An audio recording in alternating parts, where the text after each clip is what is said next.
What's cooking, Juventus fans? Welcome back to your old lady's favorite YouTube channel. Now, Gazzetta dello Sport decided to shoot their entire thing. You know what I'm saying. All today. They have a lot of updates, a lot of news stories when it comes to Juventus.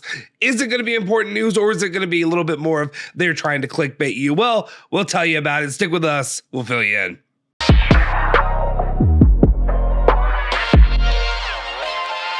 Ciao ragazzi, welcome back to the Bianconerizonechannel. My name is Justin Sofer, and today is Friday, November 18th, 2022. Of course, I got your latest rundown of all things Juventus, all the news you care about each and every single day. Before we do anything though, do me a solid favor, smash that like button, hit that subscribe button, hit that bell icon, stay notified for all of our latest videos. Without any further ado, let's just go ahead and get into it, what we have for you today. And like I said, it is very Gazzetta dello Sport heavy. A lot of the news that is coming at you is from Gazzetta dello Sport. Are they trying to clickbait you a little bit? Are they trying to get a little bit of your, just make some money, make a pretty penny off of this. You know how the business is. We'll see. But anyway, let's go ahead and get into it. The very first part of this, though, is an interview with Raffaella Pimenta about two of her very important players that she has currently at Juventus. First up, we open it up with the information about Paul Pogba. She says that Pogba was invited by France to Qatar, or Qatar, I guess. I don't know how to say it right. Anyway, but decided to stay home and work. He wants to make up for lost time to return to Max Allegri's disposal. One thing we know, obviously, when it comes to Paul Pogba, is that he's been a bit of a massive disappointment, if we're being honest, for this season. Literally saw him play in one and a half, 2 games, maybe it was only one game in the preseason. It feels like it's been a year ago now. We saw him play in the preseason. The team looked to be doing and clicking pretty well with him and Di Maria. And the next thing you know, Paul Pogba is out for the entire season, and as well as Di Maria's been out for quite a bit as well.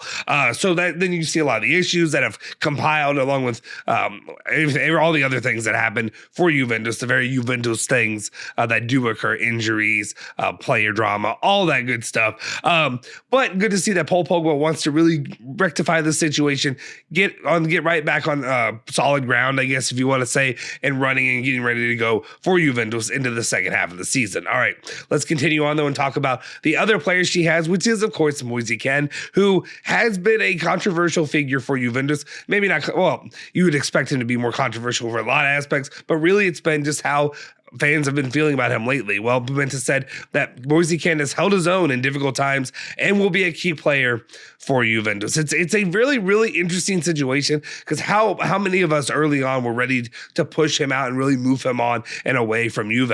And maybe there's still a lot of people that are feeling that way, but one thing we have to give him his credit for is he has definitely performed well lately in finding the ways to score.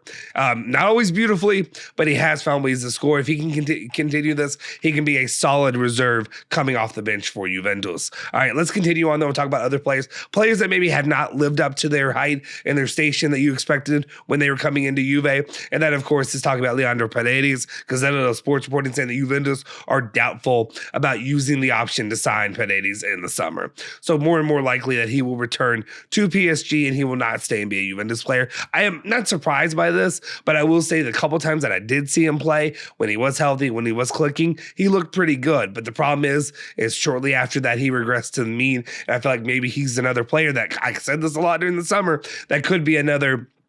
Rabiot's not a good example right now, because Rabiot is actually trying to get that raise, or trying to get that payday, that contract, if you will. But a player like that just kind of like fades and regresses to the mean. A lot of things that you see the struggles that they have at Juventus. So we'll see what his future holds. Maybe the second half of the season will pretend different things for the player.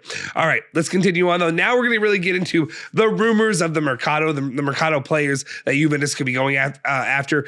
I'm not going to go too in depth on these, mainly because where we are right now in this Mercato, it's still so freaking early. But these names will at least throw the names out. You guys give me your thoughts and opinions. But for right now, take everything with a massive grain of salt, just because we know they just like to put these names out there. There's also it's the, they're working with the agents, and the agents are putting what they want to have out there, so that way either they can get a raise, they can get more money. It's all about money. But then also maybe they can even pull it out the idea to Juve. So maybe Juve is not really looking at these players. But let's go ahead and get into it. Gazzetta dello Sport reporting that Juve is also seriously thinking about making a move for Lovro Majer. I apologize. I don't know if it's Major. He's a Croatian player, 24 years old, midfielder.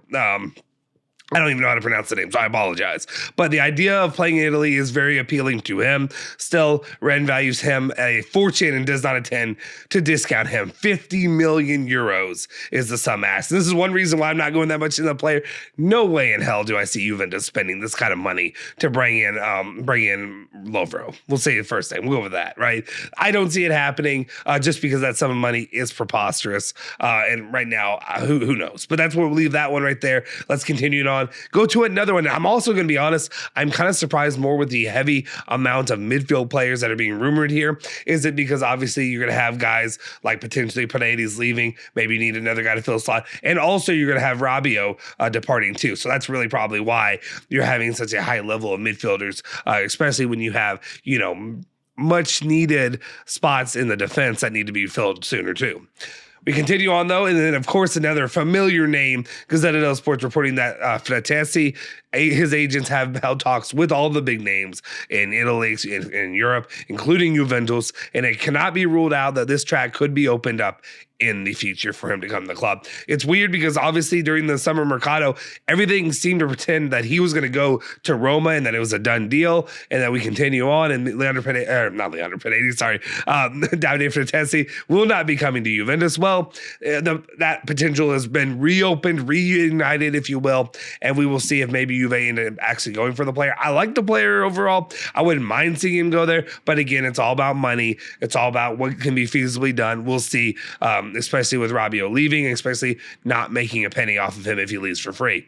All right, let's continue on to another name, an oldie, but a goodie. You know how I am here on the channel about this name, but maybe I'll surprise you a little bit. And that is actually Nicolo Zaniolo, who we're talking about once again. Gazzetta dello Sport saying that the track that could lead Zaniolo to wear the Juventus shirt has not yet completely been dismissed. The player's contract with Roma expires in 2024, and negotiations for his renewal are slow. Juventus, therefore, is watching from a distance. And I know how a lot of you feel. You don't need to go ahead and flood the comments with your anti-Zaniolo rhetoric. We don't need it. Would I like to see Zaniolo at the club? Yes, I would. Do I think Juventus need to go spend buku bucks to go get him right now? No. Hell no, do I think that? No. Honestly, if I right now, just the way that I've seen him, the way that he's played out right now, hasn't had that impressive of a season at Roma again this year. And I know a lot of people have been metaphorically shitting on him. That's the only way that I'm going to say it. That's how I'm going to say it. But I don't fully disagree with them right now. To me, I feel like maybe the smart move for Juventus is to watch from the distance. If they want to have talks with him, if they want to have an agreement with him, maybe say, hey, guy, run out your contract. Then you can come to Juve. That's where I am right now. Unless he really starts to turn it on in the second half of the season. For right now, I just sit more in the being and the thought of, hey, guy, wait it out. If you want to run out your contract, come to Juve on a free. Let's get it done then. That's where I am right now. Did that surprise you all? All right, let's continue on. Talk about another player for Juventus that they could be going after, because Gazzetta dello Sport saying that Juventus have its eyes set on Fabiano Parisi. The club is following him closely with a view to the future. Another left back. I think he's also left-footed, right? If I'm correct, I could be wrong, but I think he's a left-footed left back there. It could be an interesting prospect for Juventus to go after. Add him to the list of the other left backs that Juventus have been rumored with, though, in the Mercato. So we'll do that, and then let's go ahead and move on to the other topic of the day, and that is, of course, Nicolo Fagioli. His brother had some comments, and then we have an update on his unfortunate status. All right. First up, Nicolo Fagioli's brother said his intention has always been to stay in Turin, even at the risk of finding playing time. In the last days of the summer market, Cremonese and Sampdoria came forward, but in the end, he stayed. A choice shared with the coach and the club. So really just saying how much Nicolo Fagioli loves the club, loves being in Turin, wants to play for the old lady, and wants to be successful there.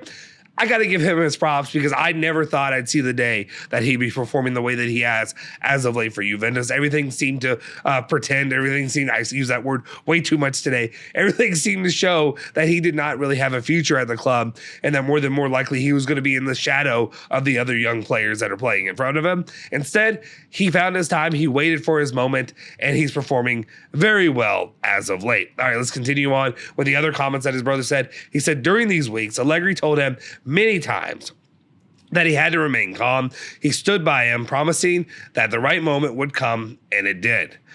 And that surprises me, I'll be honest, because usually when Max Allegri says that, I usually take that as, oh, Max Allegri's full of crap. He doesn't want to play young guys, and that's what he does. Well, he had his moment, and he made the most of it. Continue on, he says, when Fagioli was in Cremonese's youth academy, he said no to Manchester United. He did not feel ready to leave Italy, and for Juve, preferred to turn down interest from Inter, Milan, and Atalanta.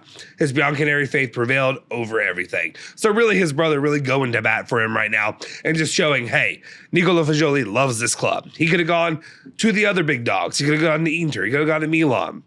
But he didn't. He stayed true, and look what we're reaping now. So good on him. Happy to see Fagioli really have success like he has now. Unfortunately, we had to come to this news. And basically, the only way I can really say that I feel about this news is the if you've ever watched Lord of the Rings before the Battle of Helm's Deep, where King Theoden looks out and he says, "And so it begins." And that's how I feel right now. And so it begins. And that is, of course, the report. Nicolo Bellice with the report. Fagioli has his right foot problem. Picked it up with the national team. Seems nothing serious, but he will leave the Azzurri training camp. Crap. I want to say crap. Anyway, so there's the first bit of news that we have right now of a Juventus player suffering some sort of an injury. Doesn't seem super serious, doesn't seem super detrimental, but at the same time, you always want to be careful. You never know what can come from it. The slightest little cramp could become a bigger problem down the line, and hopefully that is not something we see that continues to develop for Juventus players. Watch out, Vlahovic. Watch out, all Di Maria. Watch out, all the other guys. Get back. Go represent your country. Perform well, but get back safe and sound so we can get ready to continue the hunt for the Scudetto in the January month. All right. That'll do it for this edition of the Daily News. Let me know your thoughts in the comment section down below if you haven't already. Make sure you do me a favor, smash that like button, hit that subscribe button, hit that bell icon, stay notified for all of our latest videos. You can follow me at Justin Sofer on Twitter. Follow Bianconerizone at Bianconerizone, Twitter, Instagram, Facebook, all that good stuff. Of course, I guess I'd also say follow Julian Genotti at Genotti151, Alejandro at AlejandroBZ. If Twitter still exists in the next 48 hours, we will see. Anyway, guys, we will see you next time. Forza Juve. Forza Bianconeri. Say hello to your old lady for me.